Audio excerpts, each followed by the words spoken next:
former President Donald Trump saw a fly at a rally in Wisconsin, decided that in 2022 we didn't have flies, and seemed to blame its presence on immigration? It's Monday, September 30th. I'm Jane Coaston, and this is What a Day, the show where we are still not going to see any horror movie this fall. Nope, won't do it. Being scared on purpose? Not for us. It's a presidential election year. I'm just going to wait for Paddington 3. On today's show, Israel continues to strike Lebanon, plus longshoremen are on the brink of a strike that could impact your daily deliveries. But first, huge swaths of the southeast are still digging out from Hurricane Helene. The storm made landfall Thursday night along Florida's Gulf Coast and moved up into Georgia, North and South Carolina, Tennessee, and Virginia. As of our recording time Sunday night, more than 90 people have been reported dead across those 6 states, and that number is expected to keep going up as rescue efforts continue. Tampa and parts of western North Carolina saw some of the worst damage from the storm. On Sunday, officials in Buncombe County, North Carolina, home to Asheville, confirmed 30 deaths. Helene caused massive flooding and mudslides that knocked out power, cell service, and even water for a lot of people in the area. The county manager said Sunday that officials had also received about 1,000 reports from people who said they can't contact their families. Democratic Governor Roy Cooper talked about the challenges the region is facing during a press conference. Please know that we are sending resources and coordinating closely with local governments, first responders, state and federal partners, and volunteer organizations to help those impacted by this tragic storm. For more on what's going on in North Carolina, I spoke with Gerard Albert III. He covers rural communities in western North Carolina at Blue Ridge Public Radio in Asheville. He's been on the ground talking to people affected by the storm. Gerard, welcome to What a Day. First and most importantly, how are you doing right now? Thanks. I'm all right. I was actually stuck in a town or a city called Brevard, about an hour south of Asheville. It's one of the more rural areas of the state, and just the roads were so flooded that I couldn't get back and didn't have cell service or internet. So I got back, have cell service and internet now, so I'm feeling better. Officials confirmed on Sunday that at least 30 people have died in Buncombe County, which is where Asheville is. What more can you tell us about that? At the 10 a.m. press conference, there was only 10 reported. So I can tell you that the number is growing as they go and do their search and rescue missions. What are things like on the ground right now in western North Carolina? Because the images coming out of the region look terrifying. Yeah, I mean, those images are what's going on. I stopped by a neighborhood on the way back up, again, in a more rural part, about a little south of Asheville. And the entire road to their neighborhood was taken out by a creek. They had built a makeshift bridge to get across and get supplies in and out. Our big hospital in Asheville, Mission Hospital, lost power for a little bit. It's back on now, thankfully. What areas in western North Carolina have been hit the hardest? Yeah, the rural counties, there's not a lot of communication. Cell service is slowly coming back. A couple people have power. It's sporadic. This is the biggest metropolitan area in western North Carolina, so that's why you're hearing the larger numbers of fatalities. But rural North Carolina is getting it just the same. In the area that I was at, there's a small town called Rosman. It's about 700 people. And when they issued mandatory evacuations for parts of that town, the sheriff said only about 50 people left. When I visited on Friday, just after the worst of the rainfall in the morning, half the town was completely underwater. The rivers reached historic crests almost all across the western part of the state. What are people's most immediate needs right now? The big one in Asheville is water. Not technically sure what happened, but there is no running water in Asheville. So that means toilets, showers, restaurants can't have water. And the city has been requesting water, but they're unsure of when that's going to come from the state reservoirs. And with major roads blocked off and damaged, and you talked about the little islands, a lot of the area has been shut off from the rest of the state. So when is any aid, whether it's water, whether it's anything else, when is that expected to arrive? Yeah, that's a question we've been asking officials as they've been holding press conferences periodically throughout the day. There are little pockets of supplies being dropped here and there from the county, but the larger state and federal supplies, the counties are still vague on when that's going to come. So there's no timeline for power and communications lines or anything like that? Or do we have any idea on that front? I mean, we've heard from county officials that water will be back, power will be back. Again, we're getting some power here. There has been no timeline presented. How can people who are listening to this or watching this on YouTube, how can people help? That's a good question. A lot of things right now are cash only. So even, sending money to people in the area is tough because there are lines around ATMs that wrap around the building. I'm sure that there will be federal ways to give on the federal level, things like the Red Cross, maybe. But right now, outside help is it feels like it's non-existent right now. Okay. Well, Gerard Albert III, thanks so much for joining me, and please stay safe. Of course, thank you. We'll link to more places where you can give to help people recover from Helene in our show notes. Over the past few weeks, we've been checking in with politicians and local organizing groups from the key swing states in this year's election. This week, we're heading to God's Mitten, Michigan. After the state voted for former President Donald Trump in 2016, Democrats have built a lot of momentum there. Michigan voted for President Biden in 2020, and Democrats now control the governor's mansion and the state legislature. On top of being a pivotal swing state in the presidential election this year, there's also a big race for an open Senate seat that's being vacated by Democrat Debbie Stabenow. And if you know me, you also know that Michigan is a state that's very dear to my heart. It's where I went to college. Go Blue. So for more on Michigan, I spoke with the state's other senator, Democrat Gary Peters. We talked about what Vice President Kamala Harris and Governor Tim Walz need to do to build on Democratic momentum and keep Michigan blue. Senator Peters, welcome to What a Day. Oh, it's great to be with you. Thanks for having me on. Absolutely. Last week, we saw reports that Michigan Republican Party Chair Pete Hoekstra told a fundraiser crowd that the Democrats are going to, quote, steal some votes in the Michigan Senate race. That race is between Democratic Congresswoman Alyssa Slotkin and Republican Congressman Mike Rogers. Of course, Hoekstra has no evidence to back this up, but this has been going on with the Michigan GOP for a couple of years. Like, they've been among the biggest election denialists around. How are you and other Michigan Democrats responding to the GOP's lies about election fraud this year? Well, you're right. It's just it's kind of the way they operate. They did that last year, lying all up and down the ticket, starting with Trump at the top. And clearly we know all that was fabrications. All the courts ruled that way. It was done fair and free. And yet they continue that. And they didn't stop. They continued through the year. The Republican Party here in Michigan has been in complete disarray. There's been changes at the top with leadership. They've been fighting each other. I mean, literally, there was some actual fighting. That was actual involved. Fighting. Actual fighting. Yeah, it's not just words. And of course, we're seeing Donald Trump talking about the only way he loses is if things aren't counted properly. I mean, he's basically setting it up that I'm going to say he knows he's going to lose, and he's already trying to make excuses once again. And we are just all fed up and tired. But we've got a lot of work to do on the ground, and we're doing that.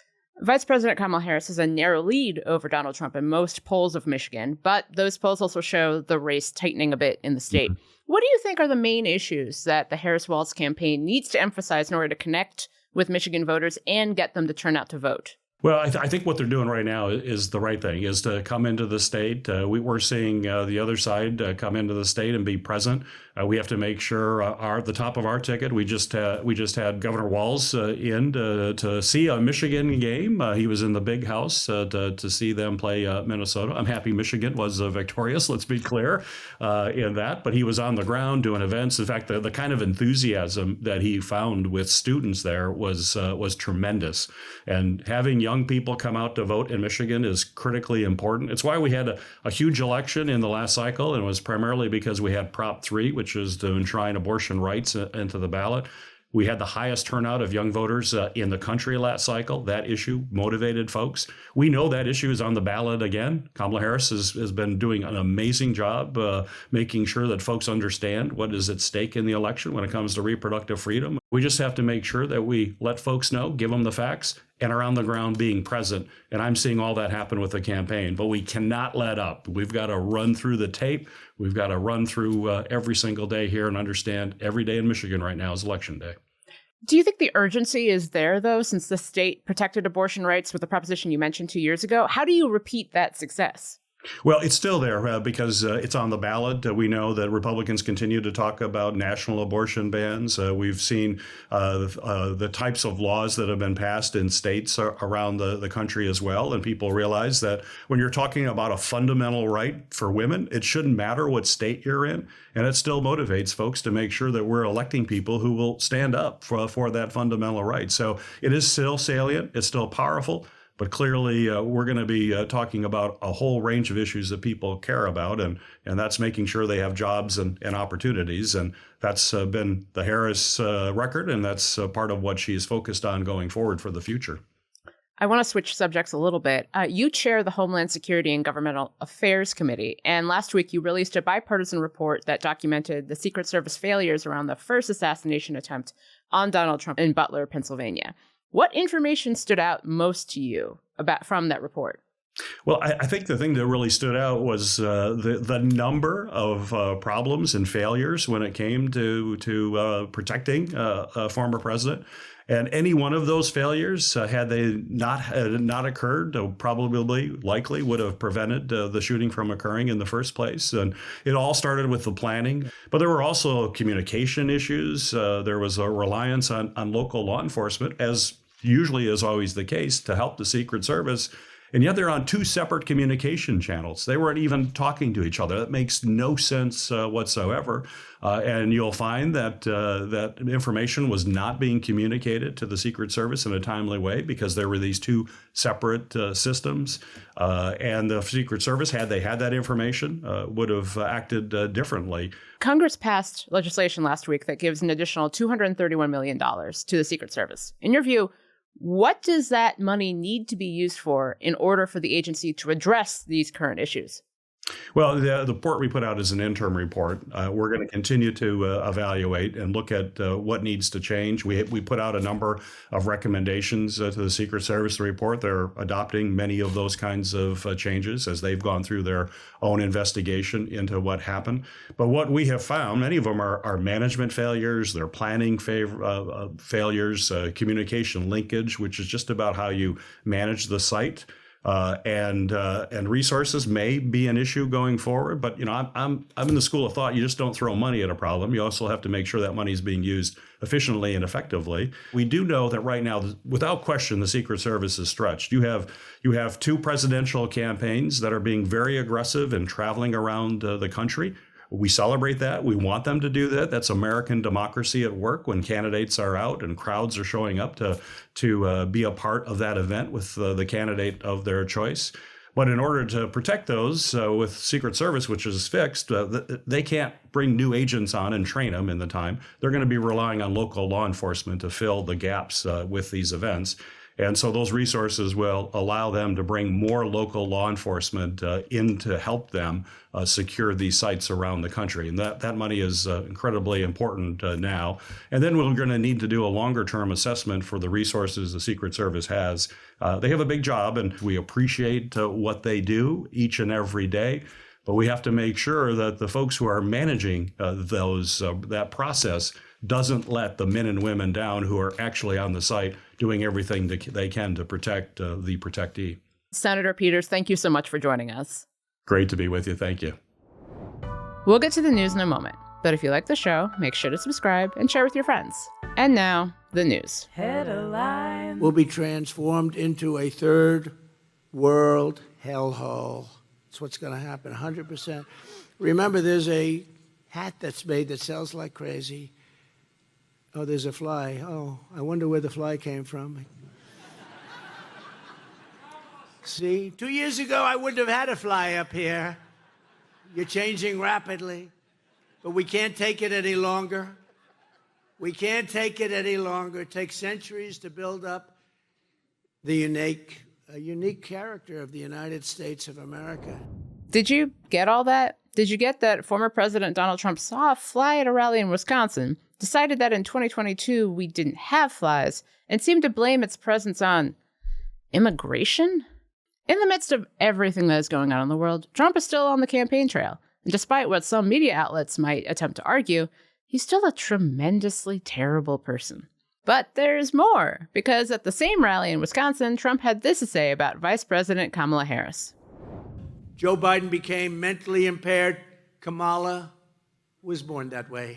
Okay. She was born that way. And at a Pennsylvania rally, he doubled down. Crooked Joe Biden became mentally impaired. Sad. But lying Kamala Harris, honestly, I believe she was born that way. There's something wrong with Kamala.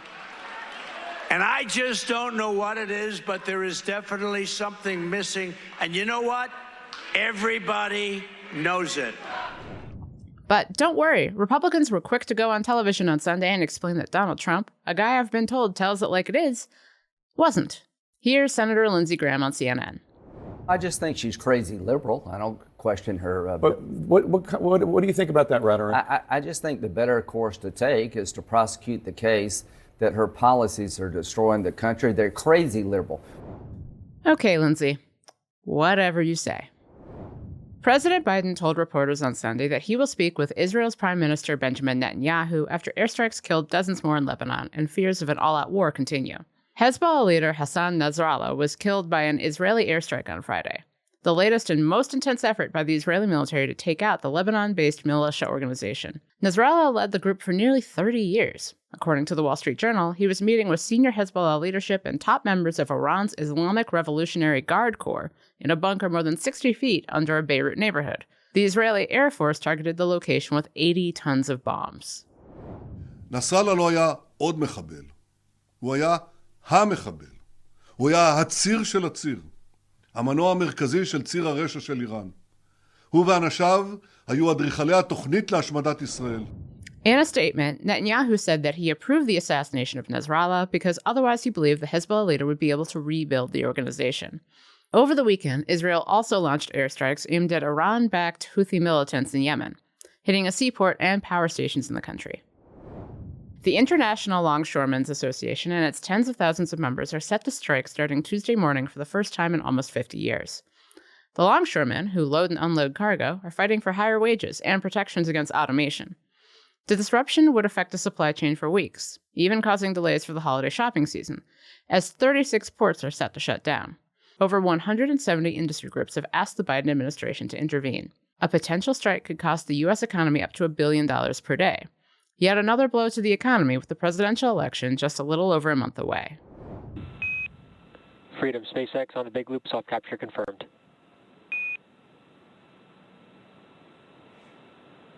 Freedom copy. Speed soft capture. Crew 9 has arrived to the International Space Station. Docking confirmed at 4:30 p.m. Central Time, 5:30 p.m. Eastern Time over Botswana.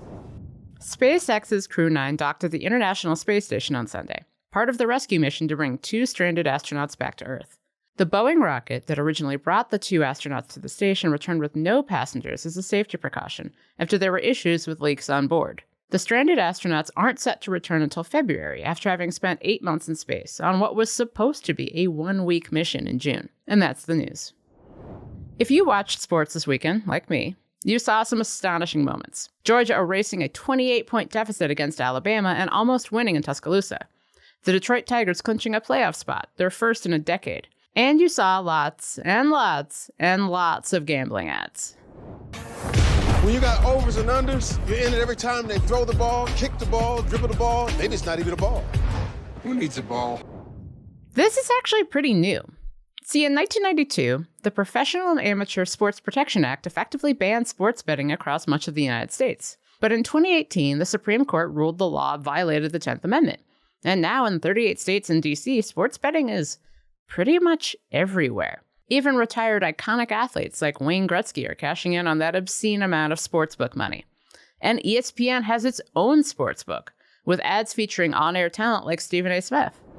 Listen, it's all about winning in the trenches. Come on, Bobby. You need a superstar quarterback. Superstar. Always with the superstar. Let me guess. You're one of those underdog guys. Everyone loves an underdog. I'm taking him straight up on ESPN Bet tonight. Americans are now betting more than $1 billion a month on sports. And they're not betting just at sports books or casinos. They're betting on their couches, on their phones, But the knock-on effects of legalized betting aren't great so far. As detailed in the new piece from The Atlantic, 2 Southern California economists found that legalized online sports betting increases the chances a household will go bankrupt by nearly 30%. And yes, the sports leagues are well aware that gambling addiction is real. The NFL has a public service announcement aimed at getting gamblers to play it safe. In the PSA, former NFL coach Steve Mariucci writes on a chalkboard, "Set your limits, stick to them, track your bets, and only bet what you can afford."